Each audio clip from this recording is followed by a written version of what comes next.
Alright, so I continue with Season 4 of The Office. And, that was an interesting season because I felt like for the first time, every major character, even though all the characters are pretty much major, it's just that Wikipedia and a couple of other places do major as the 5 people in the intro, right? But what was interesting about that season was that all of them seemed to have omnipresent story arcs that the season, kept up with rather than have like a break. And now, to be fair, pretty much every story arc on this show or character does have things that come up from time to time, but here you just felt like it never truly ended. Michael's dissatisfaction with Jan keeps coming up again and again and again, and quite honestly, I'm amazed that they are stuck together, even though I had seen that season like 5 years ago. Yeah. Jim and Pam's relationship and how they can broaden it and then eventually reveal it, that was interesting to hear their thoughts on that. And then biggest surprise was Dwight and Angela's relationship, because like I do kind of get how they go for each other rigidly, being rigid, throwing their personalities, opinionated, that kind of a thing, but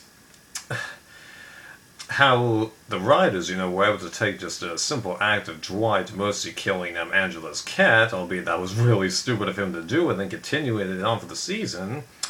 Ultimately, I'm impressed, even though it did look like at one point in the season, although I forget where, that it seemed like they were actually closer to having speaking terms again. And then putting the love triangle bit with Andy, it gives him more justification for his rivalry with Dwight, which had been ignored for a little bit, although that does reinforce the idea that his story arcs are tied to other people, which is where Dwight was originally, but what can you do? But they did improve Andy and make him a lot more sympathetic, kind of like how Michael's transition was at the beginning of the show, so that ends up working. So, oh yeah, Ryan, I forgot about him.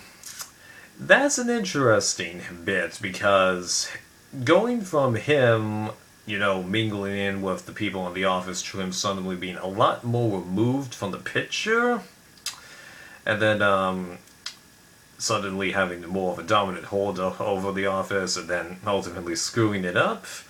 That's definitely interesting, even though in the deleted scenes you hear him mention that he still has never made a sale while actually at Scranton, so, yeah, I really wish they had done a better job of explaining how he ended up getting into that position, because, like, even though it's revealed during the season, during the deposition episode, that while Michael was never really honestly considered for the position, them not doing Jim and Pam, Karen, although to be fair, Jim did walk away from it, even though we didn't see it, yeah, but I don't know.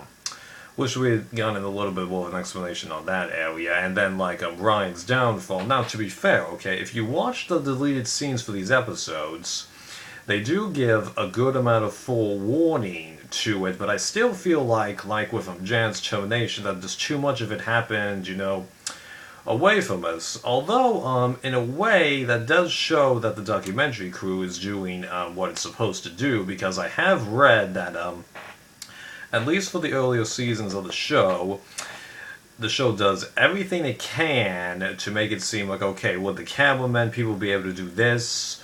Would it be logical for them to be in this position? They were always questioning that. Well, it seems like later they lose a little bit of that. I'm going to have to pay attention to that, but I still wish we had gotten a little bit more,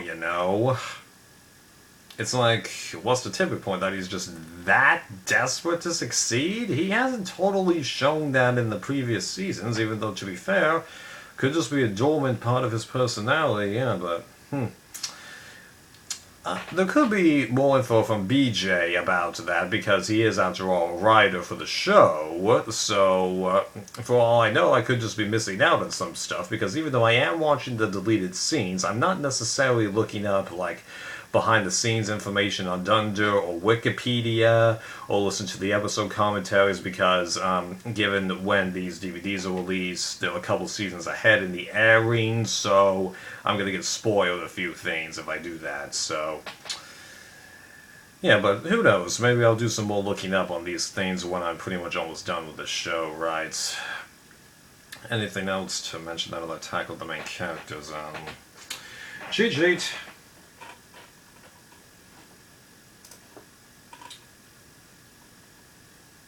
Oh, and how did I feel about the more shift to the dramedy thingy? Well, you can definitely tell the comedy thing lessened a little bit, but now it's just, rather than playing the show for laughs like they did in the first two seasons, you now just find it funny. And I don't actually mind that, because it shows that the writers are still doing an excellent job, and that you don't necessarily need the humor, you just need the chemistry between all these people to make a show work. Because I've always been kind of amazed that, you could find so many comedies that last a crazy amount of time. Seinfeld, MASH, this, Dr. House, arguably, if I understand that show correctly, and Everybody Loves Raymond, and I know I'm forgetting a bunch of them that I'm just not familiar with. Yeah, but I'm beginning to think that now it's not just the humor, it's just the chemistry between the actors, and that there's actually a lot more into these shows if you keep watching them, even though, to be fair, it is kind of tough to watch a fair amount of comedies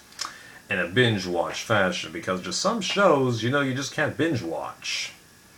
Because, I've tried to binge-watch, even though this is not exactly the right example, various game shows like Wheel of Fortune, Price is Right, and I can't do it. Yeah.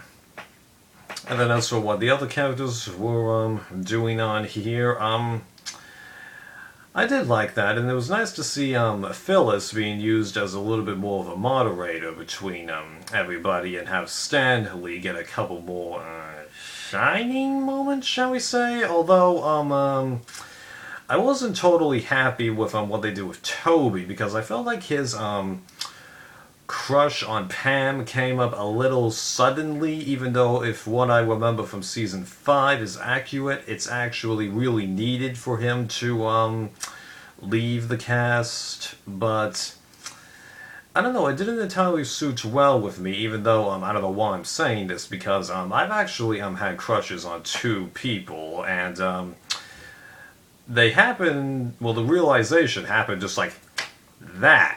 I could tell you the story of how I figured out I had my second crush, and just, oh man, that is the funniest story ever. Right, but if I compare Toby's progression in here to my own personal circumstance, maybe I shouldn't complain about it that much, yeah. And then there's bits to mention for all the other people, but I think you guys get the idea, and I am glad that they reduce the impact of Oscar's homosexuality, yeah. Let's not have that be a running gag and all that stuff, Yeah. See you for the next season, or whatever I do next after this video.